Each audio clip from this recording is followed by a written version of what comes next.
I don't even know what I'm doing anymore. This is the Roundup, episode 2 for 2018. How are we doing, everyone? Welcome back. I made it to 2 of these. I did 2 of them at least. I'm so proud of myself. I figured I was going to do 1 and I was going to abandon it, remember Freeform Jam Tram? That was a thing we did once, 4 times I did. It worked out great. Well, we're back. Let's get into it right off the bat. I'm a big fan of krautrock, as a lot of you guys know, and within the past year or so, I've been digging through some must-listen-to krautrock guides, best-of lists, and I came across one band, Amon Düül, 2. I listened to one of their previous albums, Yeti, which I reviewed on a previous roundup. This is another album by them, Wolf City. And at this point, having only listened to 2 Amon Düül 2 albums, I get the sense that this is not sort of a traditional quote-unquote krautrock band. They are German, sure, but when I think of krautrock as a style, which oftentimes it's not viewed as a style, it's just viewed as a nationality, but when you look at it as a style, you get a lot of monotony, drony nature, pulsation. There's a pulse to it, there's a drive to it, but there's sort of this tendency for songs also to run on for long periods of time. Amon Düül 2 is a bit of a variation, it's a bit of a step away from this type of krautrock music. This is more progressive rock with a nice German twist. And then we got Wolf City from 1972, right as prog rock is hitting some of its highest peaks of popularity. You had Yes coming out with some of its strongest work, King Crimson coming out with some of its strongest work, Genesis, Emerson, Lake and Palmer's blowing up. There's a lot going on in the scene. And in Germany, as we are aware, this was an era when bands like Can, Kraftwerk, Neu were ripping up the scene. And Amon Düül 2 probably would not have fit in that same club. Amon Düül 2 has a lot more in common with its British prog rock cousins as opposed to its Berlin inspired strange second uncles. Songs like Green Bubble Raincoated Man, Surrounded by Stars, and the self-titled Wolf City have much more of a prog sense, but with more bite size for the most part. Some songs, like Surrounded by Stars and Mystic Blutzerts, do run long at 7 and 10 minutes apiece, but most of the other songs are only 5 and 4 minutes long. And it works to its credit, where a lot of prog songs are typically obnoxiously long, they drag on for a long time, and if you're not into that style of music, they can wear thin really quick, as opposed to these songs, which sort of show up, they do a really good thing, and then they go away. It's sort of a bite-sized progressive rock that's sort of not something you would ever anticipate or expect. But Amon Düül did this in this album, and it did it also in Yeti, aside from those couple improvs at the end of Yeti. Like Yeti, I really enjoyed this album. I thought it was a great variation on the traditional British prog rock that was dominating of the era.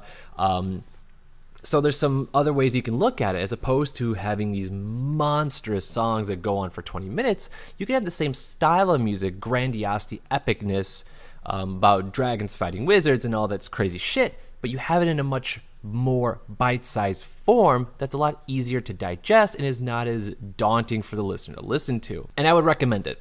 I would recommend it a lot, especially if you're into that style of music. If you can't get enough of 70s rock and music, if you just need another thing for your prog collection to annoy everybody, Amon Düül 2's Wolf City, great suggestion.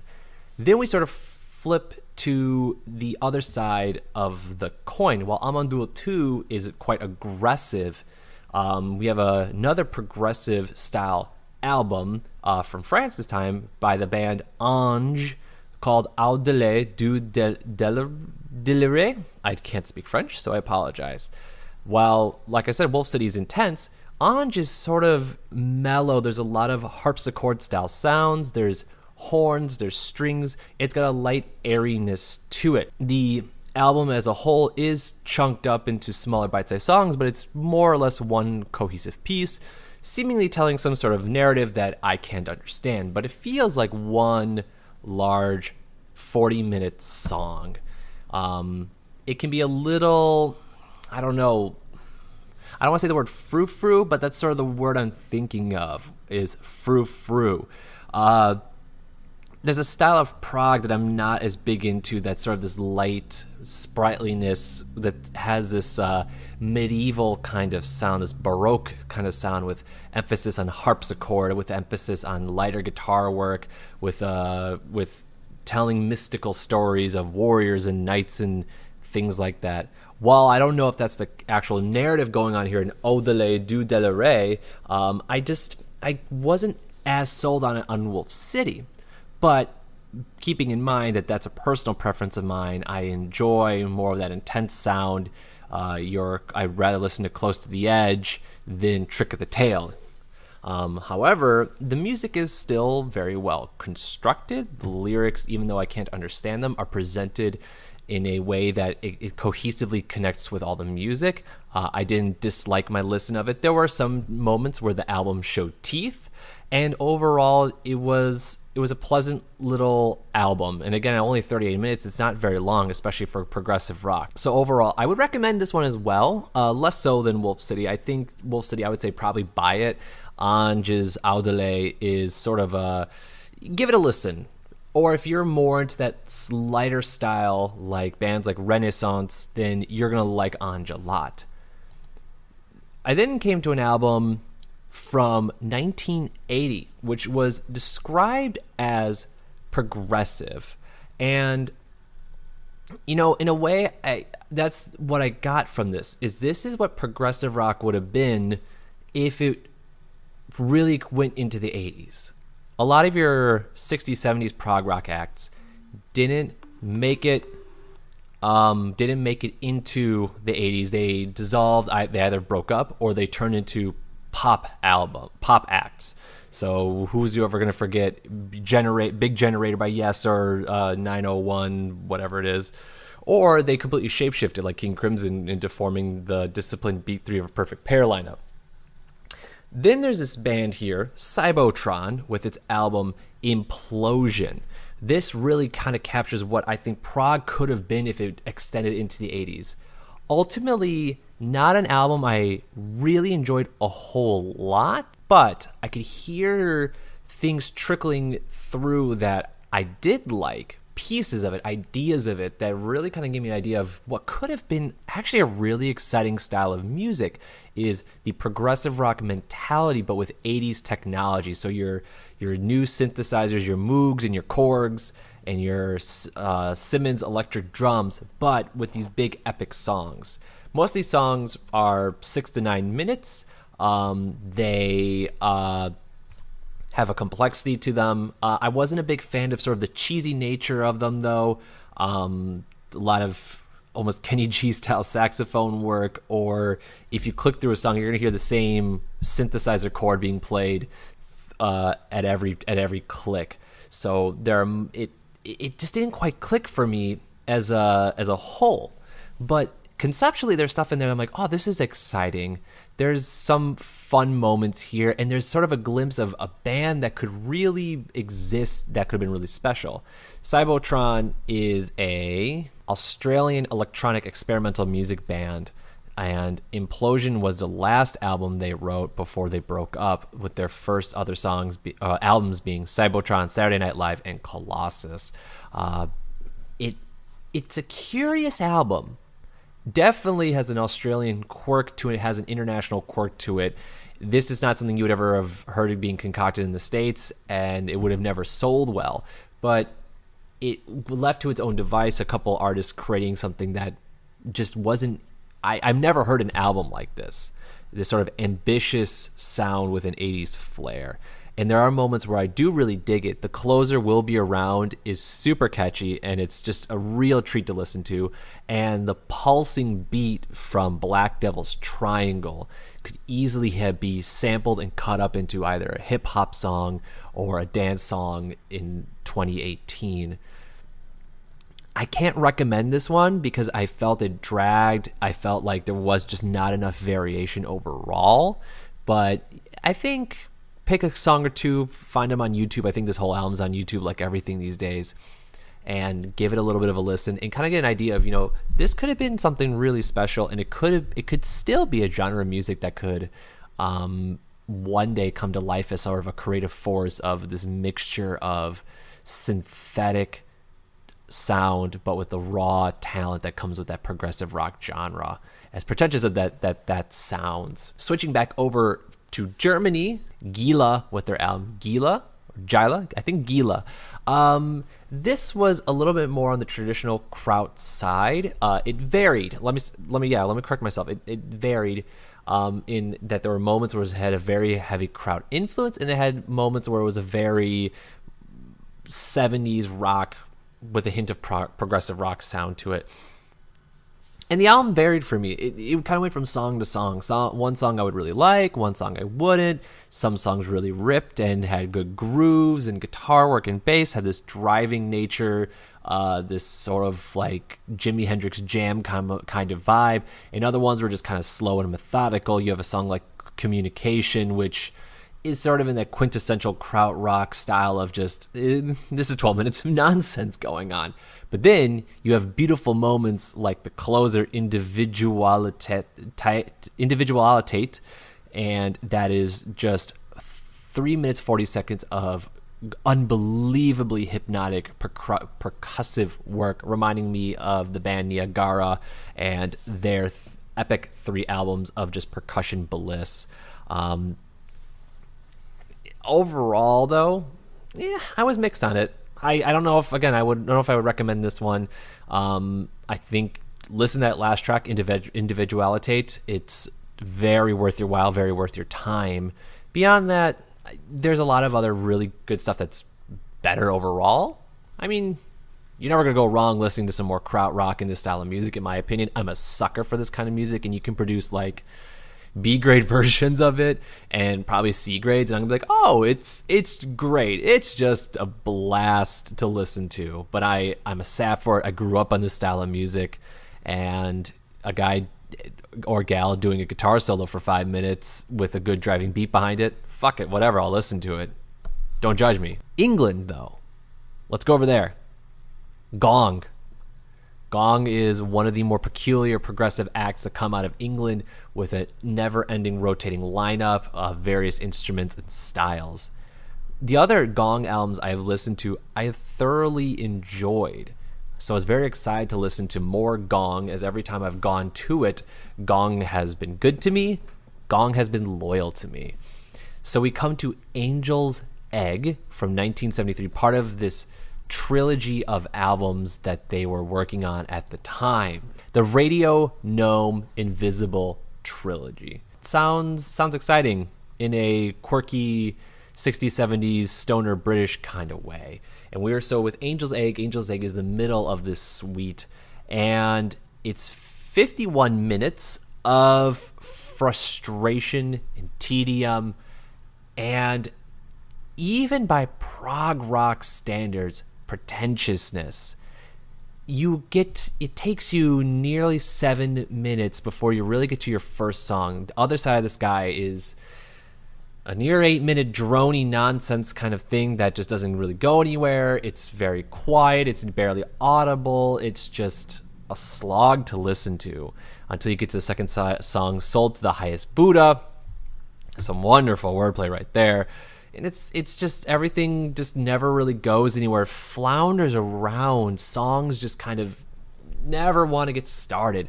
Or if they do start, you have something like Prostitute Poem, which is just an unbelievably embarrassing headache to listen to.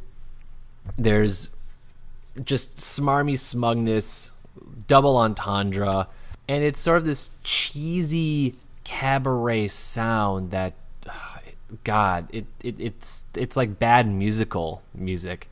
Songs like Flute Salad challenge the patience with just more lofty nonsense. Same with Oily Way, or the lost song Ooby Scooby Doomsday, or the D-Day DJ's got the DDT blues. I mean, it's very pleased with itself. It's very proud of what it's done here, but none of it is actually enjoyable to listen to.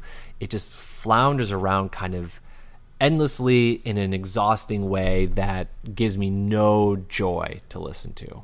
Not a recommended at all. However, listened to another Gong album recently, a couple years before Angel's Egg, so from 1971, Camembert, Electrique, and this is why I like Gong. This album is fantastic. A lot more focused, a lot more contained. It's about 11 minutes shorter than Angel's Egg, and the songs are just more to the point. They're poignant. They are sharp-witted, with lots of wonderful instrumentation and creativeness. It is quintessential prog rock, you could say. So you guys rocking your Cruise to the Edge shirts would fit right in at a Gong show. It's a wonderful little prog album to listen to. I don't have anything specific to say about it. There's no song for me that actually specifically stands out, but you're not going to go wrong with anything in Camembert Electrique. If you skip Angel's Egg, go with the cheese, not the eggs, I guess is what we're saying here. Let's stay in England just for a little bit longer. Hawkwind.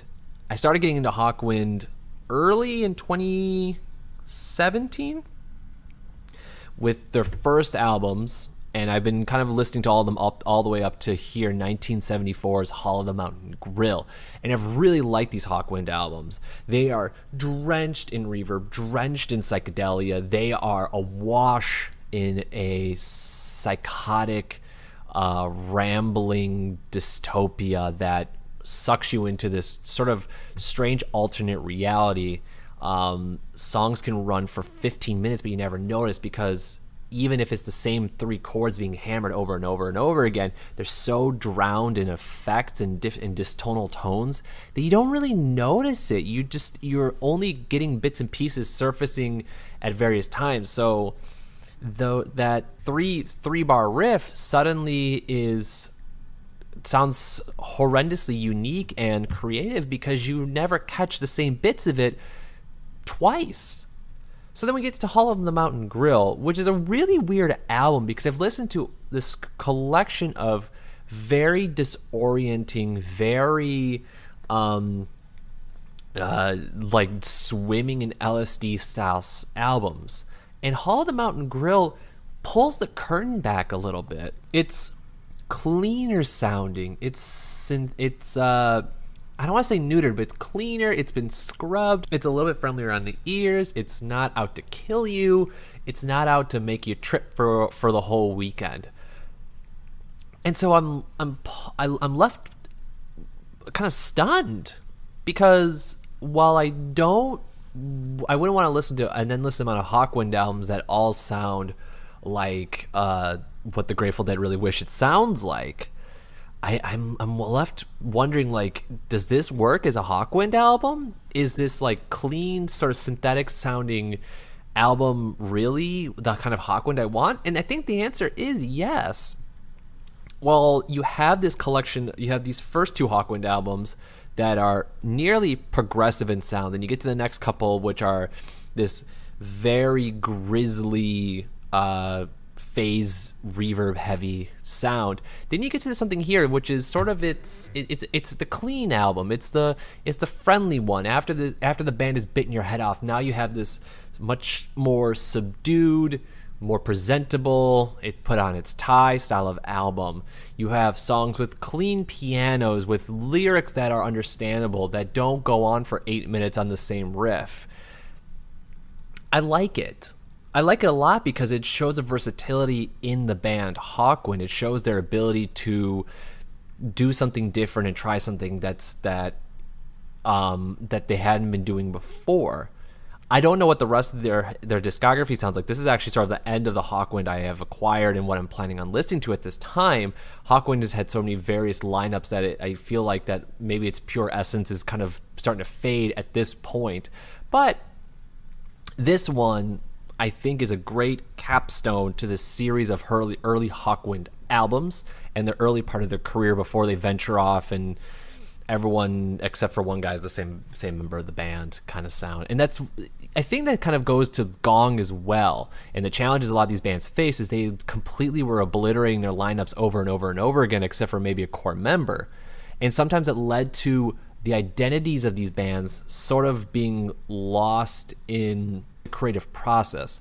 The contributing artists that help put these albums together are gone, and you're relying only on the creative identity of one existing member. And you could argue he or she was that force, but I don't know. I don't know if that's really always to a band's benefit. I know there's some bands where that sole member, so I think of bands that I've always mentioned, but King Crimson, you have bands like Spiritualized, where that one original member does all the work, basically, allegedly or not, and it works. But then there's other bands here like Gong, where once all those other guys are gone, you're kind of left with this sad, neutered version of it. A couple quick shout outs. I don't have a lot to say on these albums, but I listened to five albums by Popol Vuh, which is another German band in that Kraut era. These are particularly very ambient, very mellow. They'll have some Indian style sitar work or hand percussion work. Even though only one of them, Nosferatu, is a soundtrack, the other ones all have sort of a soundtrack sound. There's stuff you put on the background, and you kind of just mellow out to them. I don't have a lot strong words for any of these albums, which were Aguirre, Einsjäger, and Siebenjäger, Hosianna Mantra, and Seligpreisung. I'm trying to read this. They're good. They're good little albums. None of them are long. I don't know if I'd recommend buying them, but I'd say, put them on. If they're on Spotify, put them on Spotify. If they're on YouTube, put them on. Give them a listen. Put them on while you're reading a book or something like that. I think you're going to like them a lot. One other quick shout out before I get to our last album for this episode. I also had the pleasure of listening to the audio for Magma's 2017 Ëmëhntëhtt-Rê Trilogie, which was a DVD of the band playing all three pieces of the Ëmëhntëhtt-Rê Trilogie, Kontar Kots Anteria, Kontar Kots, and Ëmëhntëhtt-Rê. I loved it, but I'm a big sucker for Magma and Zoi music, so if you like Magma, you're going to love it. It's a great recreation of all three albums in one successful run. If you're not a Magma fan, you're not going to like this, and if you're unfamiliar with Magma, you just need to listen to Mechanic Destructive Commando before you decide to delve into 2 hours of Magma goodness. But these are all three relatively faithful to the studio recordings, just with a little bit of a punchiness of the live work. Christian Vander on drums is always an inspirational experience. Him creating, chopping up the rhythms over and over again, and all of a sudden your 4/4 piece starts slicing in different ways that you didn't perceive possible. He has this ability to just massacre his own percussion work, but it always sounds like it's on tempo, even if he's cutting it in all sorts of strange ways. Finally, then, we get to our last album, Van de Graaff Generators, H to He, Who Am the Only One. More prog rock. I'm trying to burn through all the progressive rock that I listened to recently so we can get to something else next time. And it's a very long album. Well, it's about an hour plus. Released in 1970. This is my first Van de Graaff Generator album, which is a real disappointment because I really did not like it. Has a very operatic sound, very heavily inspired by classical music, and plays strongly to that. And at no point did it just ever feel like it grabbed me. There was no hook. There was no driving power. Very heavy on the progressive, not very heavy on the rock, and not very. It didn't have an engaging sound to it. It was very orchestral, very big, very bombastic, but I was just always waiting for the album to kind of get started, get going.